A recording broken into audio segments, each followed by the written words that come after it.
الناس بقى اللي هتفعل وايلد كارد تجمع هنا. عندنا حلقه جامده جدا هكلمك فيها على تشكيلتين للوايلد كارد، تقدر انك انت يا تختار فريق منهم يا تعمل كوكتيل كده لطيف من الفريقين. وخلينا بقى نبتدي ونتكلم في حلقه الوايلد كارد للجوله الخامسه من فانتسي البريمير ليج.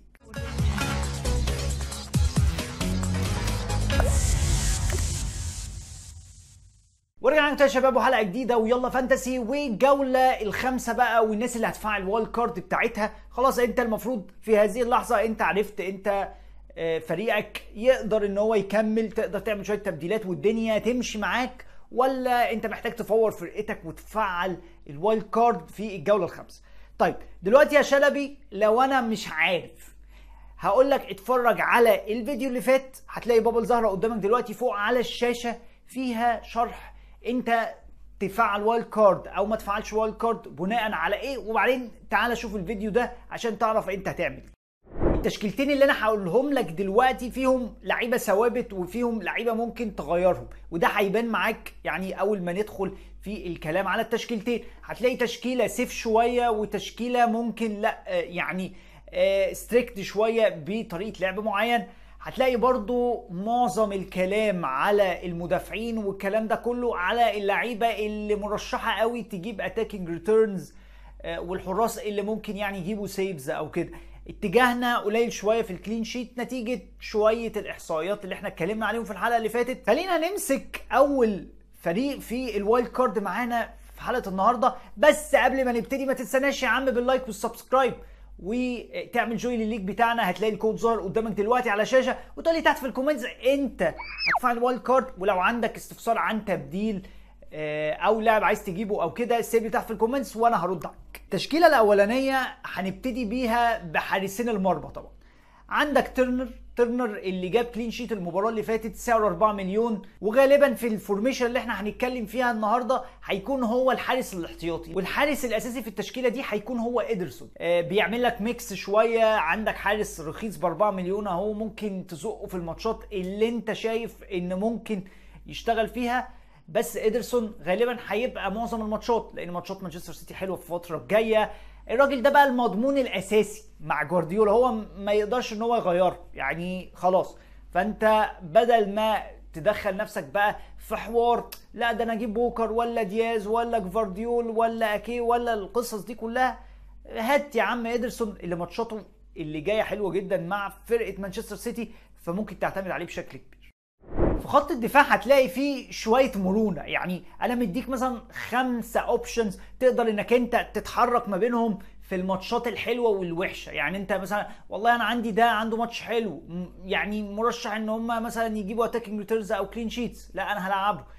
واحد تاني لا ماتشاته صعبه، طب رجعه. فهتلاقي ال5 اوبشنز اساسيه مع فرقها، ومعرضه بشكل كبير ان هي تجيب نقط كتير لو ظهر في اللعبه احتماليات كلين شيتس عاليه. نبتدي طبعا باول لاعب وهو بيرن مدافع فرقه نيوكاسل ب4.5. الراجل كان اساسي الاربع ماتشات طبعا.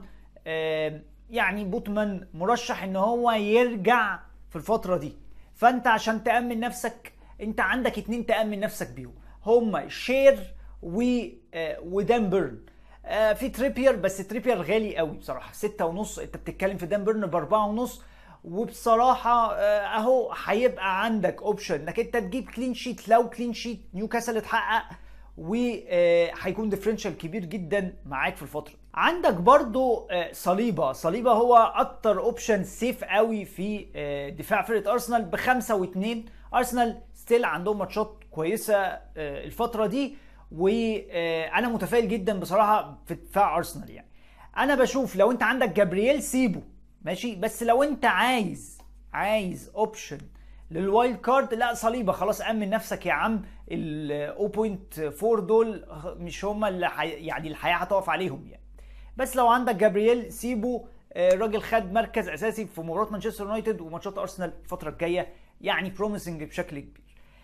طيب عندك تشيلويل شايف ان هو يعني عنده شويه سوء حظ، عنده مهاجم مش بيخلص فرص. برضو لو هو كان اناني شويه في بعض الظروف كان ممكن يجيب نقط اكتر. راجل طبعا باك شمال، ويعني عنده فرص كتير ان هو يسجل ويصنع.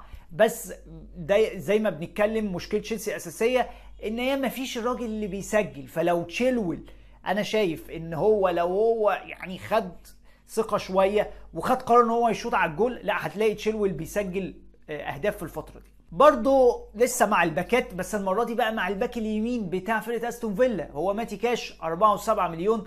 راجل كان في اسبوع مسجل هدفين، اي نعم الاسبوع اللي بعده سجل في نفسه، بس يعني والله بص هقول لك حاجه، ان فرقه استون فيلا فرقه من الفرق اللي بتفتح قوي في الهجوم، والراجل ده بياخد ادوار هجوميه بشكل كبير، وماتشات جايه حلوه قوي لفرقه استون فيلا، ممكن يكون اوبشن قوي جدا.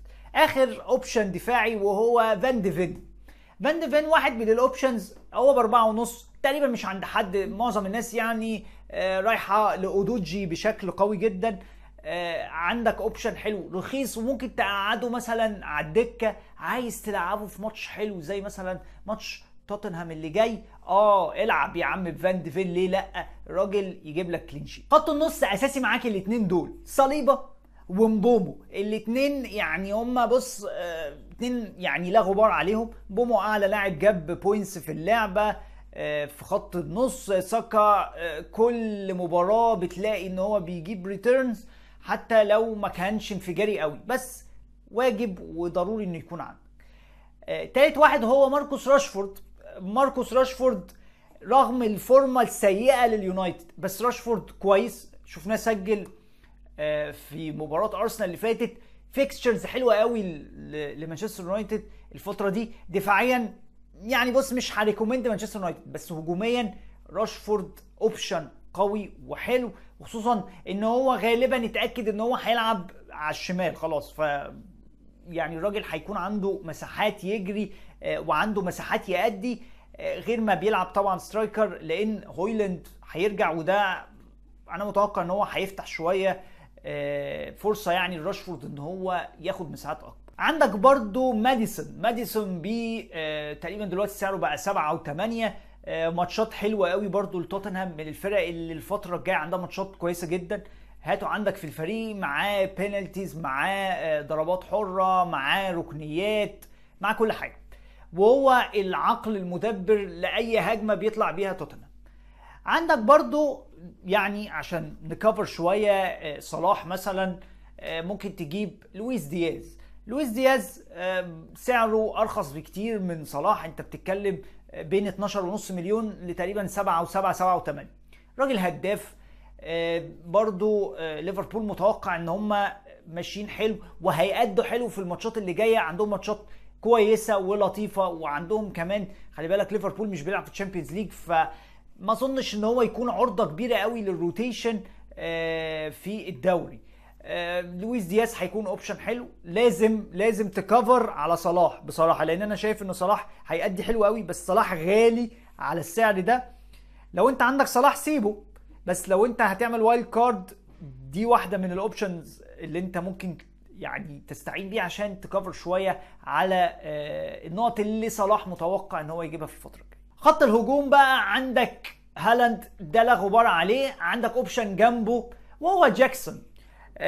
بص بصراحه يعني هقول لك حاجه، جاكسون ما قدمش اللي مطلوب منه قوي، يعني انت بتتكلم ان جاكسون جاب جول يتيم، مضيع 6 بيج تشانسز، خلي بالك 6 بيج تشانسز منهم فرص يعني مش محتاجه مهاجم عبقري ولا حد جامد جدا ان هو يسجلهم يعني، ولكن ماتشات تشيلسي كويسه الفتره الجايه، لسه هديله فرصه ماتش كمان بصراحه.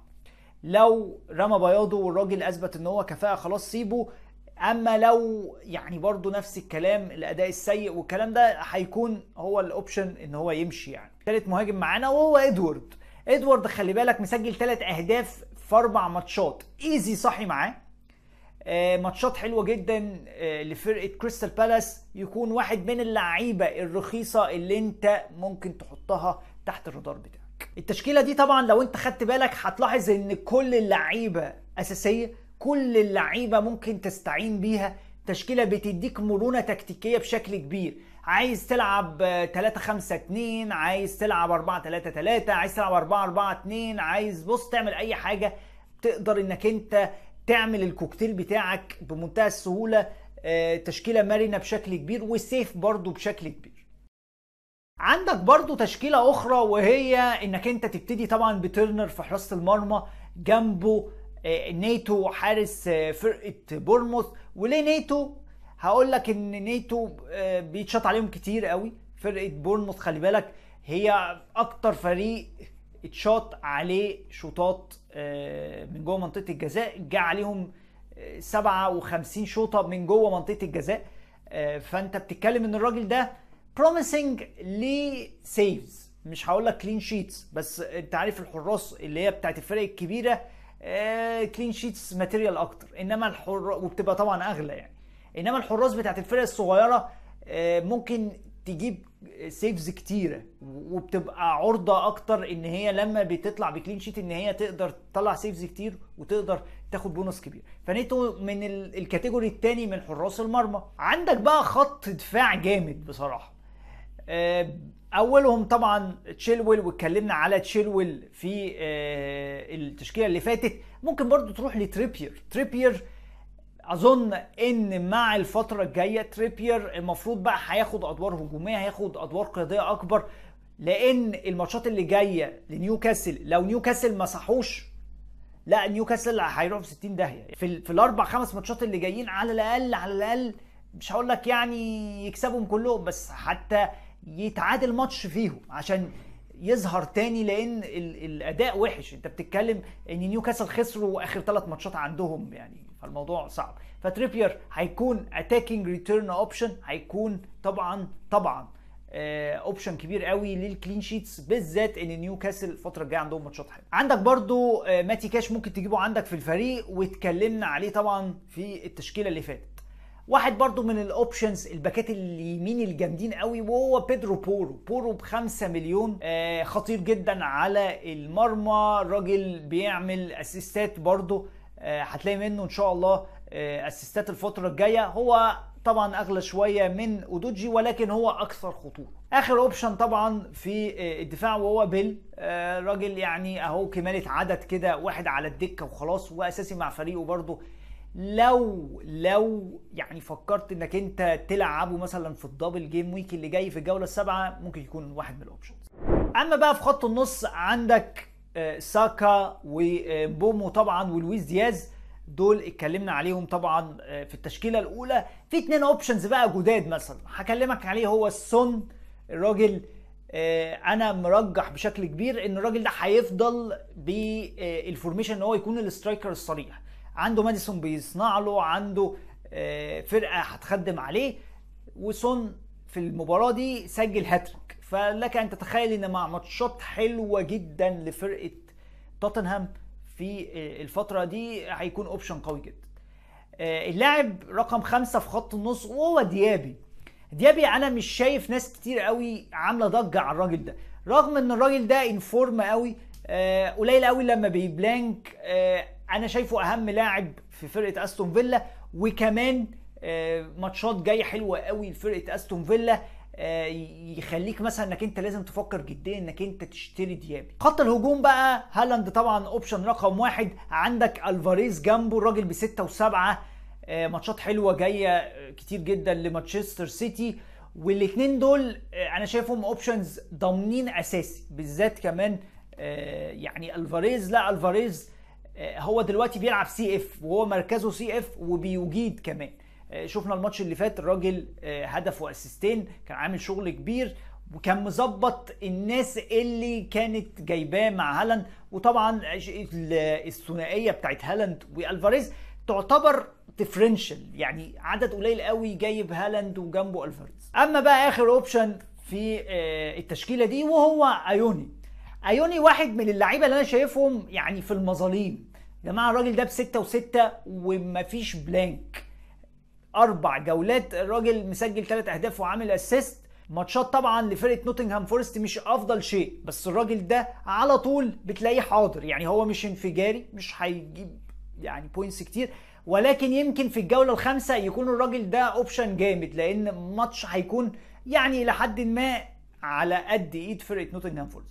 فايوني هيكون ديفرنشال كبير معاك، اونر شيب ضعيفه جدا، ومهما بيجيب ومهما بيعمل مفيش ناس كتير قوي بتروح تجيبه، هيكون ديفرنشال قوي جدا معاك وهيفرق معاك بشكل. التشكيله دي هتلاقيها ستريكت شويه، يعني التشكيله دي مثلا بتخليك تلعب مثلا 3 4 3 3 5 2 حاجه في الرينج ده. انما مش هتلاقي المرونه التكتيكيه في زي التشكيله اللي فاتت. لا، انت ممكن تعمل اي حاجه، تلعب 4 4 2، تلعب اللي انت عايزه، تلعب 3 5 2، تلعب 4 5 1 زي ما انت عايز. لا، التشكيله دي هتلاقيها مركزه قوي على الهجوم. عاده على الاقل هيكون عندك 7 لعيبه في الخطوط الاماميه بين خط النص والهجوم عشان تعرف تاكتف التشكيله دي وتستفيد باقصى قدر من يعني من النقط من تشكيله زي دي. وخط الدفاع يعني مش هتلاقي ان في رهان قوي عليه، بس يعني هتلاقي اسيتس باكات مثلا معرضه قوي ان هي تجيب اتاكينج ريتيرنز وتجيب لك اهداف واسيستات.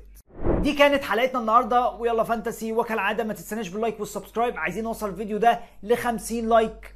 الفيديو اللي فات الحمد لله بفضل دعمكم وصل ل 48 لايك، كان فاضل له بص تك. فان شاء الله في الفيديو ده نوصل ل 50 لايك. ولو عندك استفسار عن اللعبه سيب لي تحت في الكومنتس، ونشوفكم ان شاء الله في الحلقه الجايه. ويلا فانتسي.